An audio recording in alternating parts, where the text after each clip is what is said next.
انہوں نے کہا کہ اگر بیرونی سازش ہوئی ہے تو فوج کا ہاتھ پر ہاتھ دھر کر بیٹھنا گناہ کبیرہ ہے۔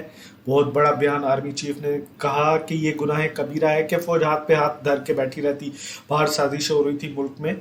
تو یہ بہت ایک اہم بیان ہے۔ اس کے علاوہ انہوں نے مزید کہا یہ ناممکن، بالکل گناہ کبیرہ ہے کہ ملک میں کوئی بیرونی سازش ہو اور فوج ہاتھ پہ ہاتھ دھرے بیٹھی رہے۔ فوج اور عوام میں دراڑ ڈالنے کی کوشش کرنے والے ہمیشہ ناکام ہوں گے۔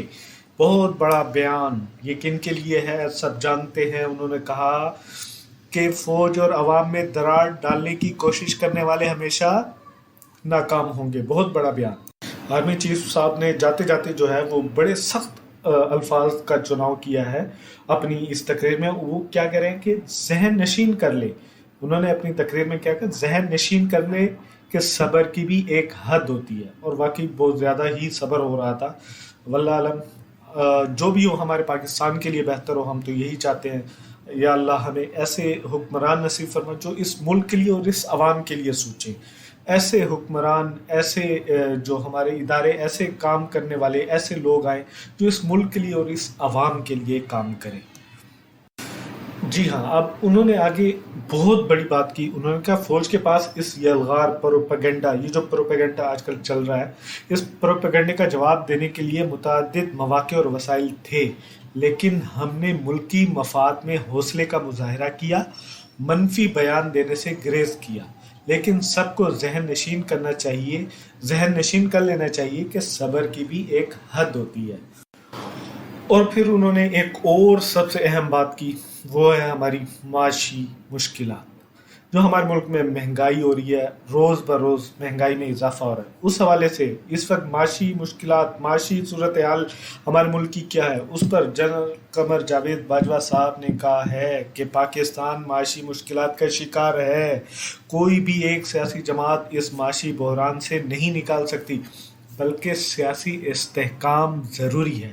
یعنی آج کل ہم دیکھ لیں کہ جس طرح ایک جو پرانی جماعتیں، جس طرح نون لیگ ہے، پیپلز پارٹی ہے، ان جماعتوں کا پی ڈی ایم نے ایک اتحاد قائم کیا، اور دوسری طرف ایک ہی پارٹی تھی، ان دونوں کا آپس میں کلیشمنٹ یہ چل رہا ہے۔ سیاسی عدم استحکام کی وجہ سے آپ دیکھ رہے ہیں کہ کس طرح ہمارا ملک جو ہے وہ بحران کا شکار ہوتا جا رہا ہے۔ تو انہوں نے کہا کہ معاشی مشکلات کا شکار ہے یہ ملک، اور اس معاشی مشکلات سے نکالنے کے لیے جو ہے وہ سیاسی استحکام ضروری ہے۔ امید ہے سیاسی جماعتیں اپنے رویے پر نظر ثانی کریں گی۔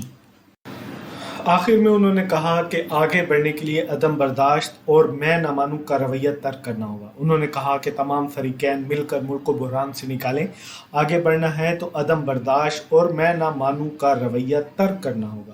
2018 کے الیکشن میں بعض جماعتوں نے فاتح جماعت کو سلیکٹڈ کا لقب دیا۔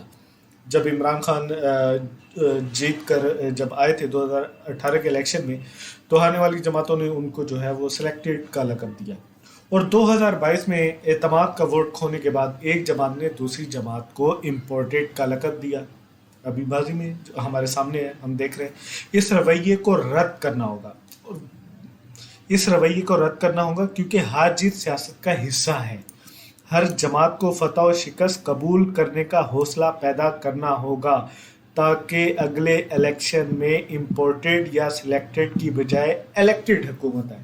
یہ سب سے بہترین آئیڈیا ہے اور بہت اچھی بات کی ہے۔ اگر فوج کی سیاسی مداخلت نہ ہو، ملک میں صاف شفاف الیکشن ہو، سیاسی جماعتوں کی بھی مداخلت نہ ہو، ایک صاف شفاف الیکشن ہو، جس سے جو حکومت سلیکٹ ہوگی وہ آ کے حکومت کرے، اور اس کے بعد اس حکومت کو ٹائم دیا جائے، جو ہمارے ملک میں ایک ٹائم 5 سال کا ٹائم پیریڈ دیا جائے۔ ہاں، اگر ملک جو ہے وہ بحران کا شکار ہو رہا ہے تو پھر عوام کو جو ہے وہ آگے نکلنا چاہیے، اور پھر جو ہے وہ دوسری جماعتیں جو ہیں وہ عدم اعتماد لائیں۔ اور لیکن میں یہ سمجھتا ہوں کہ اس وقت جو بحران ہے، کافی عرصہ ہو چکا ہے کہ ہم دیکھ رہے ہیں کہ ہمارا ملک بحران کا شکار، یعنی جو الیکشن ہوئے ہیں اس الیکشن کے بعد ملک نے ترقی کم، بحران کی طرف زیادہ کیا، یعنی دونوں جماعتوں، سیاسی جماعتوں کی آپس کی لڑائی کی وجہ سے ہمارا ملک بحران کا شکار ہو رہا ہے۔ لیکن اب یہ سب ختم ہونا چاہیے، اب اس ملک کو آگے بڑھنا چاہیے. اس ملک کو آگے بڑھنے کے لیے سیاسی استحکام، صاف شفاف الیکشن ہے جو عمران خان صاحب بھی کہہ رہے ہیں. تو میرے خیال میں اس وقت ضروری ہے فوراً الیکشن ہو جائے تاکہ آنے والی حکومت جو جو یہ ملک معاشی بحران کا شکار ہے وہ یہ معاشی بحران سے نکلے اور ترقی کی طرف جائے. امید کرتے ہیں آج کی یہ ہماری معلومات آپ کو پسند آئی ہوگی. اگر آپ کو ہماری معلومات پسند آئی ہے تو ہمارے چینل کو سبسکرائب کیجئے، بیل آئیکن کا بٹن دبائیے اور